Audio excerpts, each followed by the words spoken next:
200 ரூபாவுக்கு எதிர்ப்பு தெரிவித்த தரப்பினர் பெருந்தோட்ட தொழிலாளர்களின் எதிர்ப்புக்கு மத்தியில் தற்போது என்ன கூறுகின்றனர்? தேசிய மக்கள் சக்தியின் பாராளுமன்ற உறுப்பினர் நந்தன பத்மகுமார அது தொடர்பில் கருத்து வெளியிட்டார். சம்பளம் அதிகரிக்கப்பட்டமைக்கு ராஜபக்ச, சஜித் பிரேமதாச உள்ளிட்ட பாராளுமன்ற உறுப்பினர்கள் பலரும் எதிர்ப்பு தெரிவித்தனர். தற்போது பெருந்தோட்ட மக்கள் சம்பள அதிகரிப்புக்கு எதிர்ப்பு தெரிவிக்கும் அனைவருக்கும் எதிராக எதிர்ப்பு தெரிவிக்க ஆரம்பித்துள்ளனர். தேங்காய் உடைக்கின்றனர், கோவில்களில் பூஜை நடத்துகின்றனர். இதனால் எதிர்க்கட்சிக்கு என்ன செய்வதென்று தெரியவில்லை.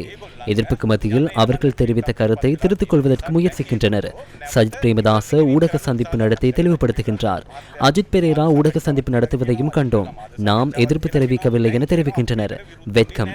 ஆரம்பத்தில் ஒன்றை கூறிவிட்டு அதனை தற்போது மாற்றுவது தொடர்பில் வெட்கப்பட வேண்டும்.